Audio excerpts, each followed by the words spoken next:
Votes are still being counted in the US presidential election. Both sides are claiming that they have a path to victory. What we do know is that the race is far tighter than polls initially suggested. I'll be speaking to Mo Vela, who is a former senior advisor to Joe Biden, and I began by asking him how he views the state of the race. A couple of important points to make here at this moment. First, only one candidate has flipped a state from the 26th election, and that looks like it's going to be Joe Biden. We should probably in just a few minutes see that Arizona will be called for him, and that'll be the only flip of the night so far. So it really, in my opinion, it's exactly the game plan the Biden campaign had in mind. So everything is going as planned. Is there disappointment and frustration that we were hoping we would get Florida and Texas? And what I think I want to remind people of is every one of those has been close and competitive, and we're battling the president neck and neck in places where, frankly, Republicans used to just go to bed by now and know they had already won those states. So there are a lot of interesting observations like that, I think, that we have to make. But most importantly, I think we need to recognize that it looks like Joe Biden's going to flip Arizona. If he holds on to Nevada, which, that's yet to be seen, but we hope that he will, then he only has to win 2 of the 3 blue wave states, Michigan, Wisconsin, and Pennsylvania. 2 of the 3 will do it. It's not quite the Biden landslide some people were hoping for, is it? No, but a landslide is dream and hope, right? We all aspire to a landslide. I mean, if you're running a race in the Olympics, you hope you're going to break the world record or you're going to win by 20 yards, right, in a race. We all want to exceed expectations. But like I said, is it disappointing? Yeah, it would have been nice for this to be over at this point. But the reality was that it wasn't meant to be that way, and we've got to count every vote, and we just have to be patient. And we may not know until tomorrow. We may not even know till Thursday. But I will say this about it: there is a sad part of it, Stephen. There is a sad part of it, in that I'm going to go to bed whatever time that is tonight. I'm going to go to bed a little bit heartbroken that so many of my fellow Americans are okay with the hatred and okay with the racist comments, and they're okay with the division. And that really is a sad thing to have to face, and a reality that unfortunately we have to face in our nation. We've got a problem. Let's talk about that, because obviously the exit polls that I've seen have Donald Trump up with minority voters, with black voters. Obviously, he's done very well with Latino voters in Florida, which is probably the reason that he's going to win the state. And he's actually down, the only group he's down with is with white voters. So how does that reconcile with your view of the president as a xenophobe or a racist? Because, well, first of all, I have not seen that he's winning the African-American vote. I have not seen that in any exit poll. And let's be factual. From Republicans in the past, an exit poll has him at 18% with black men at the moment. That's not winning the black vote. I think what you meant is he was getting higher numbers. That's what I mean. Okay, that is probably fair. Listen, there are many drivers that drive voters, right? And many motivating factors.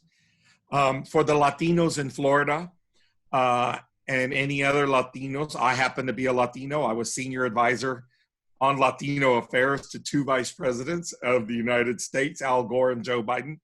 I have to tell you that there are multiple motivating factors that's probably driving some of them to Donald Trump. One, the fear tactic that Trump used to make them sound like they were like Castro and Maduro and Chavez and socialists, right? It obviously resonated with some of them, although it was completely untrue and fabricated and completely dramatic and melodramatic and horrible. it must have resonated with some. The second thing is that a lot of us in the Latino community, I think, have been very quiet and secretive about, frankly, is that there are a lot of Latinos in the United States that are racist. Many Latinos actually have a very serious, unfortunately, it's horrific, it's despicable, but you do see a lot of racism in Latinos against African Americans in this country. So I think that that played a role. And then the third is the role of the Catholic Church. And I don't think you can underestimate the role of the Catholic Church with Latinos in the United States on the pro-life, pro-choice issue. And I just can I just put two final questions to you before we go? Of course. Of course. On the issue of Latino voters, I know obviously you mentioned three factors there why they're voting for Trump this time around.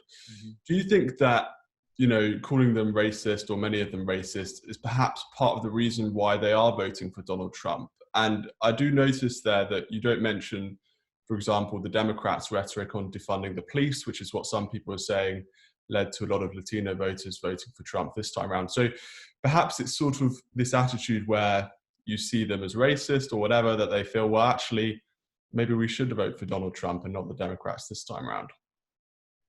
Well, gosh, where do I start with that? First of all, I'm a political scientist. I've been in this business 40 years. I've been working with the Latino community for 40 years on the national level. And what I am simply saying, I didn't call anybody a racist. What I said is that there are portions of our Latino community that do have racist tendencies toward African Americans. You know, if that offends somebody, it's the truth. It's a fact, okay? Any sociologist will tell you that studies our community. It's never been really talked about, but I'm tired of pretending it's like a secret. So you asked me to give you my professional and expert opinion on why Latinos were voting for Donald Trump. That is one of the reasons. Clearly, if somebody thinks I'm calling them a racist, I would ask them if the shoe fits, and that makes you vote for somebody else. And if you're offended because you're mad about that, well, prove to me you're not one. Because you just voted for a man who literally said that members of the Ku Klux Klan had fine people in it. And I just don't tolerate, maybe because I'm Hispanic and maybe because I'm a member of the LGBTQ community, I don't tolerate gray area when it comes to fine people in the Ku Klux Klan. By the way, and if you vote for somebody who is pick you up on that, because I mean, I've seen the clip that you're referring to, and Donald Trump specifically says, excluding the white nationalists, excluding the... He didn't say that, Stephen. He did say that. I'm sorry, I saw this clip yesterday. I was watching a fantastic... Excluding the white nationalists? He said, hold on. Let's just stick with the facts, because he said... there are very fine people on both sides. Was his sentence. He immediately says, excluding the white nationalists, excluding the racists, there are very fine people on both sides. So let's just quote him accurately there. But continue, please continue.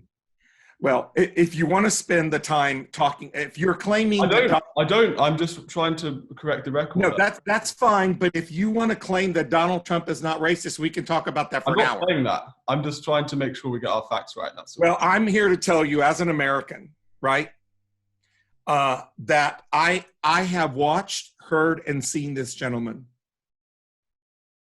Okay? And I can go time and time again of example after example after example of his, not only his words, his actions, his policies. The man is all about hatred and division.